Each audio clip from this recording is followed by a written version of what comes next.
കേരളത്തിലെ ഇടതുപക്ഷം ആത്മവിശ്വാസത്തോടെയാണ് ഈ തദ്ദേശ സ്വയംഭരണ തിരഞ്ഞെടുപ്പിനെ നേരിടുന്നതെന്ന് മുൻ മന്ത്രിയും CPI സംസ്ഥാന നിർവാഹക സമിതി അംഗവുമായ VS സുനിൽകുമാർ പറഞ്ഞു. നിലമ്പൂർ നഗരസഭ LDF കൺവെൻഷൻ ഉദ്ഘാടനം ചെയ്ത് സംസാരിക്കുകയായിരുന്നു അദ്ദേഹം. നിലമ്പൂർ മുനിസിപ്പാലിറ്റിയിലെ ഇടതുപക്ഷ ജനാധിപത്യ മുന്നണിയുടെ കൺവെൻഷൻ ഇവിടെ ആരംഭിച്ചിരിക്കുകയാണ്.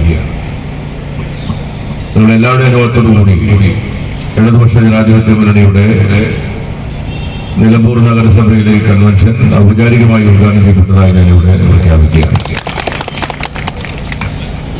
നേരത്തെ സ്വാഗത പ്രസംഗത്തിലും അധ്യക്ഷ പ്രസംഗത്തിലും നിലമ്പൂർ നഗരസഭയിൽ നടത്തിക്കൊണ്ടിരിക്കുന്ന നിരവധി പ്രവർത്തനങ്ങളെ സംബന്ധിച്ച് ചുരുക്കിയ വിവരങ്ങൾ ഇവിടെ പറഞ്ഞിട്ടുണ്ട്. എനിക്ക് ശേഷം സംസാരിക്കുന്ന മുന്നണിയുടെ നേതാക്കന്മാരും അത്തരം കാര്യങ്ങളെ പറ്റിയെല്ലാം സവിസ്തരമായി ഇവിടെ പറയും. ഒരു കാര്യം വളരെ സ്പഷ്ടമാണ്.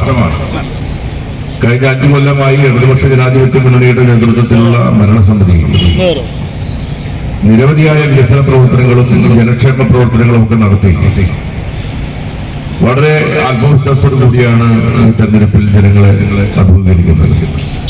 കഴിഞ്ഞ 10 വർഷത്തോളമായി കേരളം ഭരിച്ചുകൊണ്ടിരിക്കുന്ന സർക്കാരിന്റെ പ്രത്യേക വികസന രാഷ്ട്രീയം പറഞ്ഞാണ് ജനങ്ങളുടെ മുൻപിലെത്തി വോട്ട് ചോദിക്കുന്നത്. BJP സമ്പദ് കോർപ്പറേറ്റുകളുടെ കൈകളിൽ കേന്ദ്രീകരിക്കുന്നതിന് ശ്രമം നടത്തുമ്പോൾ LDF പൊതുസമ്പത്തിന്റെ ജനാധിപത്യ ക്രമത്തോടു കൂടിയ പൊതുവിതരണമാണ് ലക്ഷ്യം വെക്കുന്നതെന്നും അദ്ദേഹം കൂട്ടിച്ചേർത്തു.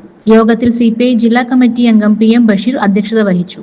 കക്കാടൻ റഹീം, നഗരസഭാ അധ്യക്ഷൻ മാട്ടുമ്മൽ സലീം, ഉപാധ്യക്ഷ അരുമ ജയകൃഷ്ണൻ, ഘടകകക്ഷി നേതാക്കളായ MA വിറ്റാജ്, advocate Mohandas, Skaria Kinanthoppil, M Mujeeb Rahman, George K Antony കൗൺസിലർമാർ തുടങ്ങിയവർ സംസാരിച്ചു. നിലവിലെ മുഴുവൻ കൗൺസിലർമാരും പുതിയ സ്ഥാനാർത്ഥികളും വേദിയിലെത്തിയിരുന്നു.